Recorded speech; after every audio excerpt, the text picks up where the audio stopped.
안녕하세요. 오늘 저희가 함께 살펴볼 자료는요.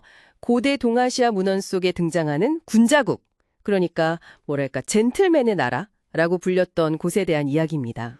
네, 흥미로운 주제죠.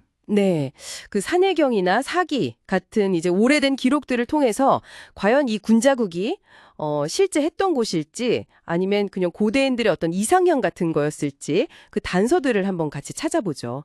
이 자료들 속에서 고대 국가의 모습 또 사상을 엿보는 시간입니다.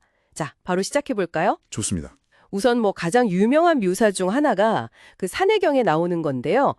사람들이 의관을 아주 잘 갖춰 있고 칼을 차고 다니고요. 네. 또 서로 양보하기를 좋아하고 다투지 않는다고 되어 있더라고요.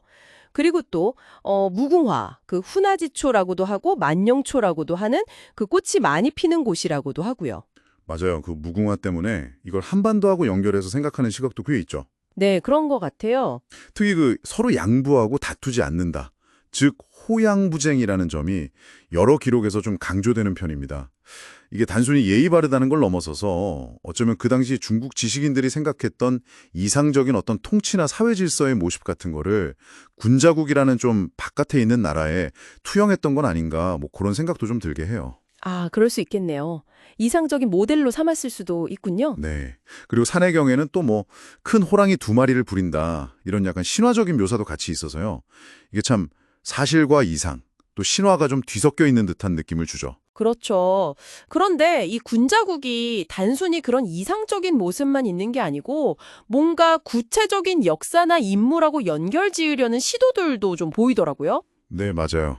예를 들면 어떤 연구자들은 이 군자국의 여러 특징들이 우리 단군 신화보다는 오히려 중국의 그 시조격인 황제하고 더 비슷한 점이 많다. 이렇게 주장하기도 하거든요. 아, 그 황제요.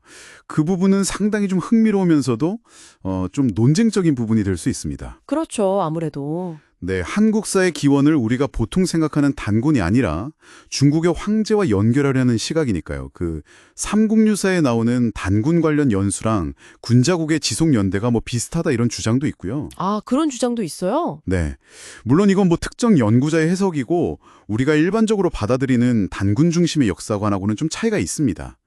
여기서 중요한 건 고대 기록을 해석하는데 이렇게 다양한 관점이 있을 수 있다는 점인 것 같아요. 하긴 기록이라는 게 해석하기 나름이니까요. 영토 이야기도 좀 해봐야 할 것 같은데요. 어떤 기록에는 군자국 영역이 사방천리라고 나오는데 또 다른 기록, 예를 들어 회남자 같은 데 보면 태호 복희 씨가 1만 2천 리를 다스렸다거나 또 사기에서는 순임금 시대 통치 영역이 사방 5천 리에 달했다. 뭐 이렇게 묘사되기도 하잖아요.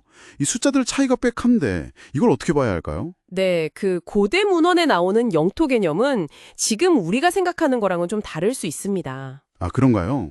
네, 예를 들어서 천일은 직접 통치하는 어떤 핵심 영역을 말하고 만리나 그 이상은 문화적인 영향력이 미치거나 아니면 좀 간접적으로 복속된 그런 넓은 범위를 의미했을 수도 있고요.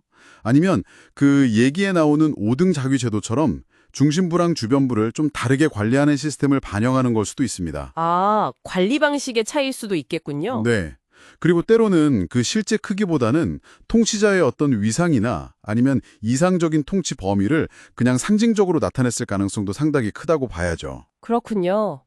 오, 그럼 이런 광활한 영역, 특히 좀 해안 지역과 관련해서 남색족이라는 저는 좀 생소했는데 그런 가설도 언급되어 있더라고요. 아, 네. 그 남색 쪽 가설이 있죠. 이게 뭐냐면 그 황제 시대부터 주나라 때까지 중국 동부 해안 지역을 중심으로 활동했던 어떤 해양 민족이 있었다. 이런 주장인데요. 해양 민족이요? 네.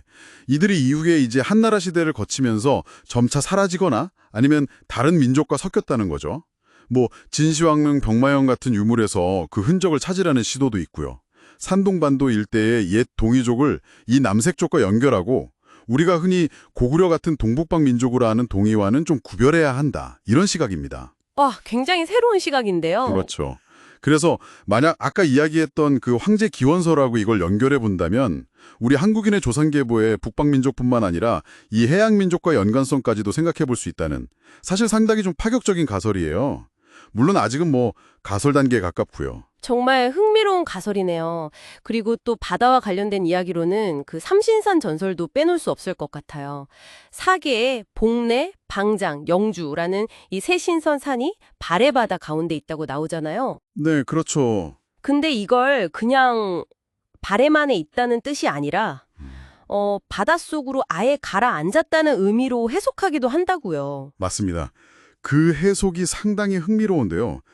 고대에 큰 홍수가 있었다는 기록들이 있잖아요. 예를 들면 요임금 시대 대홍수 같은 거요. 네, 있었죠. 이것과 연결해서 혹시 군자국의 초기 중심지나 아니면 그 황제의 첫 도읍지로 알려진 탕록 같은 곳이 실제로 황해나 발해만 해저로 가라앉았다는 가능성을 제기하는 거죠. 와, 정말 상상력이 필요한 부분이네요. 네, 그 요하 문명 하류 지역의 초기 도시 유적이 물에 잠겼을 수도 있다는 어떤 고고학적인 추정하고도 이게 좀 맥이 닿을 수 있고요. 우리가 흔히 쓰는 상전벽회, 즉 뽕나무밭이 푸른 바다가 되었다는 말의 실제 배경이 어쩌면 이런 사건일 수도 있다, 이렇게 보는 시각도 있습니다. 와, 상전벽해의 기원일 수도 있다니. 정말 놀랍네요. 자, 그럼 오늘 이야기를 좀 정리해보면 이 고대 문헌 속 군자국이라는 나라는 일단 굉장히 예의 바르고 평화를 사랑하는 그런 이상적인 모습으로 그려지면서도 때로는 황제 신화나 단군 신화와 연결되기도 하고 또 광대한 영토나 심지어 바다 밑으로 사라진 어떤 전설의 장소와도 연관되는 굉장히 여러 겹의 의미를 가진 존재라고 볼 수 있겠네요. 그렇습니다. 이 군자국 관련 기록들은 단순한 사실의 나열이라기보다는 고대인들이 생각했던 어떤 이상사회, 또 주변 세계에 대한 인식, 그리고 어쩌면 아주 희미하게 남아있는 역사적인 기억들이 신화와 막 뒤섞여서 전해지는 그런 방식을 보여주는 아주 중요한 자료라고 할 수 있습니다. 역사적 사실과 신화적 상상력 사이의 그 경계, 이걸 좀 탐색하게 만드는 거죠. 네. 그럼 마지막으로 이 기록들을 접하신 당신께 질문을 하나 던져보겠습니다. 고대 이상향처럼 묘사된 이 군자국과 또 그 광대한 영토에 대한 이야기를 오늘날 우리가 아는 역사나 지도 위에 한번 겹쳐볼 때 당신의 마음속에는 과연 어떤 새로운 그림이 그려지시나요? 한 번쯤 생각해 보시면 어떨까 싶습니다.